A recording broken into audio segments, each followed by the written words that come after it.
നിങ്ങളുടെ ഫേവറേറ്റ് സീരിയലുകൾ ടിവിയിൽ വരുന്നതിന് മുൻപേ സൺ നെക്സ്റ്റ് ആപ്പിൽ കാണാം. ഇനി എല്ലാവർക്കും മുൻപേ കാണൂ. ഇപ്പോൾ തന്നെ സൺ നെക്സ്റ്റ് ആപ്പ് ഡൗൺലോഡ് ചെയ്ത് സബ്സ്ക്രൈബ് ചെയ്യൂ. അവനെ അടിച്ചോടിച്ചിട്ട് ഇവൻ കുഞ്ഞിനെ രക്ഷിച്ചു. ഗുണ്ടയോ? ഏത് ഗുണ്ട? ഗുണ്ടയ്ക്ക് എന്താ എന്റെ കുഞ്ഞിന്റെ കാര്യത്തിൽ താല്പര്യം?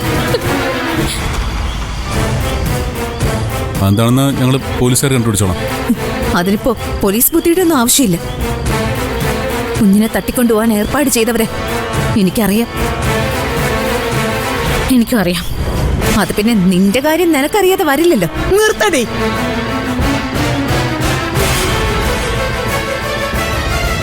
മാർഗം അങ്ങോട്ട്, കുഞ്ഞിനെ ഇങ്ങോട്ടുണ്ടോ?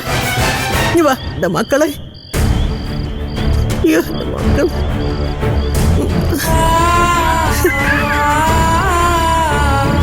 ഇതുവരെ കുഞ്ഞിനെ കാണാതെ പോയതിന്റെ വഴക്കും മക്കാണുമായിരുന്നു. ഇപ്പൊ കുഞ്ഞിനെ തിരിച്ചു കിട്ടിയപ്പോ അതിന്റെ പേരിലായി ബഹളം അല്ലേ?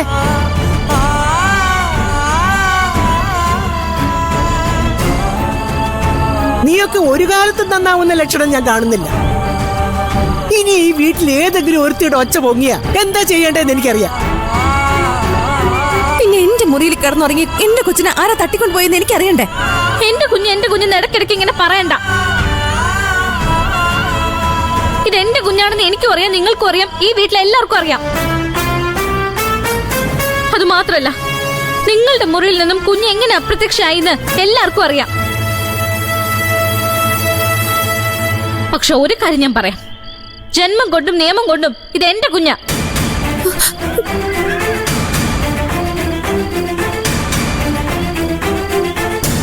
അല്ലെന്ന് ആർക്കെങ്കിലും സംശയം ഉണ്ടെങ്കിൽ പോയി അത് തെളിയിച്ചോണ്ട് വാ.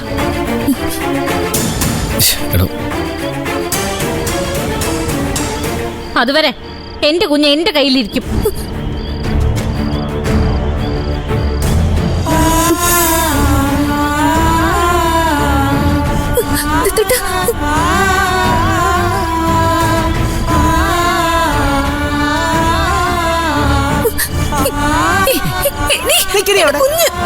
എങ്ങോട്ട്?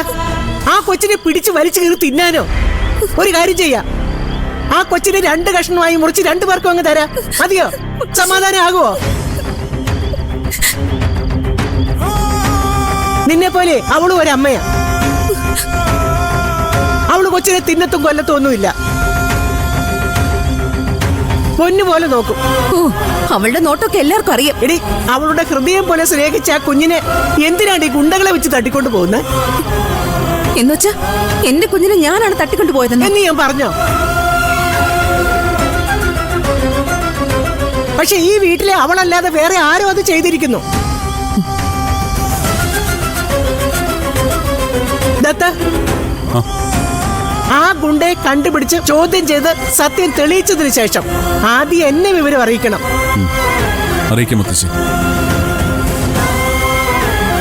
ഒരമരുന്നിന്റെ മണം മാറാത്ത ആ പാവം കുഞ്ഞിനോട് ഈ ദ്രോഹം ചെയ്തത് ആരാണെങ്കിലും അവരെ നിയമത്തിന് വിട്ടുകൊടുക്കാൻ എനിക്ക് ഉദ്ദേശമില്ല. വേണ്ടി വന്ന് കൊന്നിട്ട് ഞാൻ അകത്ത് പോയി കിടക്കും. എന്നെ കൊലപാതകയാക്കണമെന്ന് ആഗ്രഹമില്ലാത്തവർ ഈ വീട്ടിലുണ്ടെങ്കിൽ അറിയാവുന്ന സത്യങ്ങൾ എന്നോടൊന്ന് തുറന്നു പറയണം.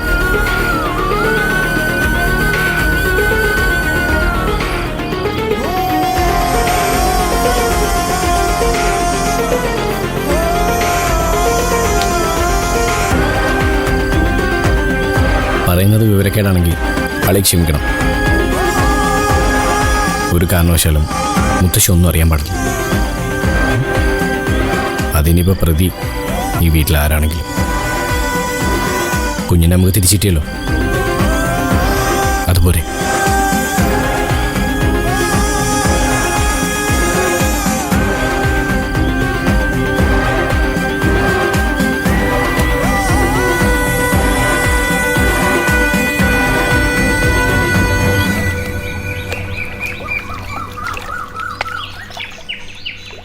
അമ്മ അറിയാതെ എന്റെ കുഞ്ഞ് എങ്ങും പോയില്ലെന്ന് എനിക്ക് നന്നായിട്ട് അറിയാം. നീ എന്താ പൂജ ഈ പറയുന്നേ? ഞാൻ എന്ത് ചെയ്തു?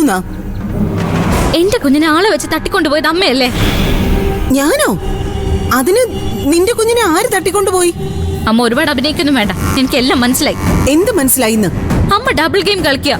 എന്റെ കുഞ്ഞിനെ ആമച്ചേച്ചിക്ക് തിരിച്ചു വാങ്ങിക്കൊടുത്ത് കുടുംബത്തിന്റെ അഭിമാനം സംരക്ഷിക്കാനല്ലേ അമ്മ ഇക്കിടന്ന് പരാക്രമം കാണിക്കുന്നത്?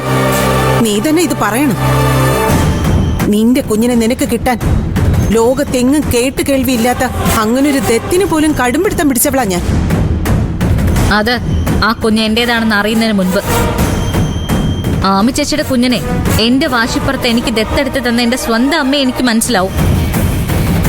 അത് ആമിച്ചേച്ചിയുടെ കുഞ്ഞല്ല, എന്റേതാന്ന് ഉറപ്പാക്കിയപ്പോ ദുരഭിമാനം ഓർത്ത് അതിനെ ഒഴിവാക്കാൻ ശ്രമിക്കുന്ന land revenue commissioner Mayalakshmi IAS എനിക്ക് മനസ്സിലാവും. ഒരുപാട് അഭിനയമൊന്നും വേണ്ട. എന്റെ അമ്മ എത്ര അഭിനയിച്ചാലും അത് വെറും അഭിനയമാണെന്ന് കാണുന്നവർക്കെല്ലാം ബോധ്യമാവും. കാരണം നിങ്ങൾക്ക് അഭിനയിക്കാൻ അറിയില്ല.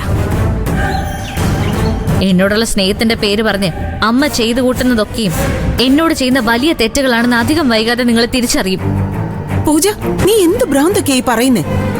ആരെന്നെ ഭ്രാന്തിയാക്കാൻ നോക്കിയാലും നിങ്ങൾ അതിന് ശ്രമിക്കണ്ട.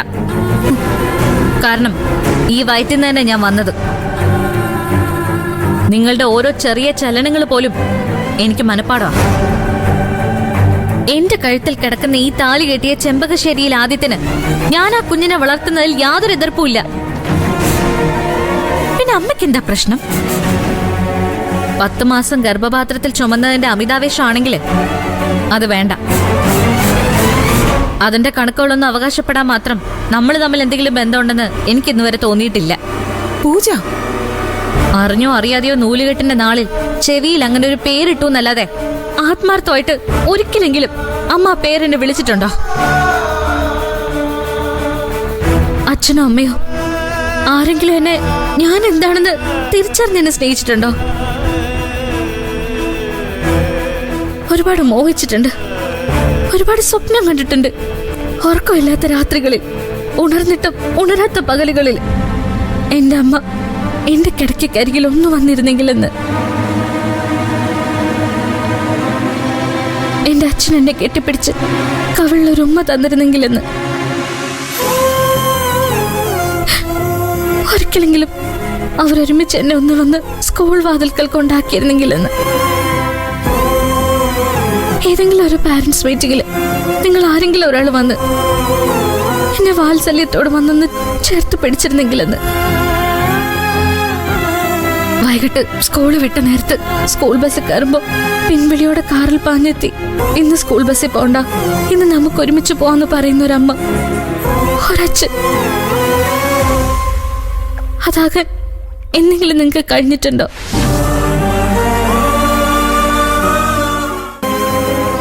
ഇപ്പൊ വന്നിരിക്കുന്നു അവകാശവാദങ്ങളുമായിട്ട്, അമ്മ എന്ന വലിയ ഉത്തരവാദിത്വമായിട്ട്. വേണ്ട, എനിക്കൊന്നും വേണ്ട മോളെ. 3-ാം വയസ്സിൽ കിട്ടേണ്ട 3 ചാടുള്ള സൈക്കിള് 30-ാം വയസ്സിൽ കിട്ടിയിട്ട് എനിക്ക് എന്താ കാര്യം? കൊതിച്ചപ്പോഴൊന്നും ആരും എന്റെ അരികിലുണ്ടായിരുന്നില്ല. മോഹിച്ചപ്പോഴൊന്നും ആരും എന്നെ തലോടിയിട്ടില്ല.